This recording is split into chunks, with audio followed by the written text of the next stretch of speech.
Vi voglio far vedere in azione questo soffiatore, il BGA 250, che porta le batterie AP. È una macchina che è estremamente prestazionale. Io ci sono innamorato, me ne sono portato uno a casa, riesco a fare il lavoro che facevo prima con un BGA 45, che è una macchina completamente diversa, ma per esigenze nuove che ho a casa mia.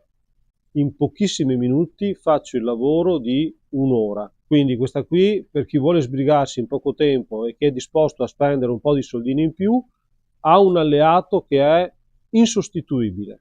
Quindi potenza, leggerezza, ergonomia, perché questo tipo di soffiatore è stato studiato veramente bene per riuscire a soffiare senza andare a creare troppi problemi sulle braccia, e comunque anche questo ne crea, ma molti meno rispetto agli altri, perché chi non è abituato come me dalla mattina alla sera a portare un soffiatore, con questo dopo un attimo lo senti che ce l'hai in mano. Però pensando a quelli che utilizzavo prima, anche della stessa, diciamo, categoria, qui hanno fatto un salto in avanti notevole, ecco. Quindi adesso andiamolo a provare, così ve ne rendete conto.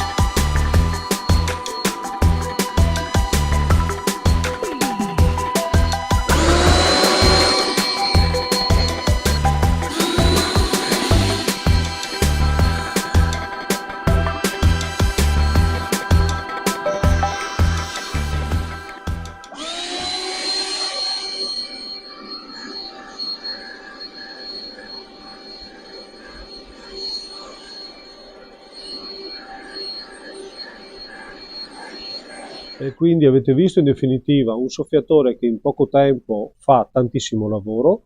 Qui da me ci sono diversi tipi di soffiatori con diverse potenze a diversi prezzi, ognuno dei quali può essere adatto per una situazione. Quindi venite a trovarmi, posso farveli vedere, posso farveli toccare, posso farveli prendere in mano e farvi capire soprattutto quale può essere il più adatto a voi. Ciao a tutti e buona pulizia!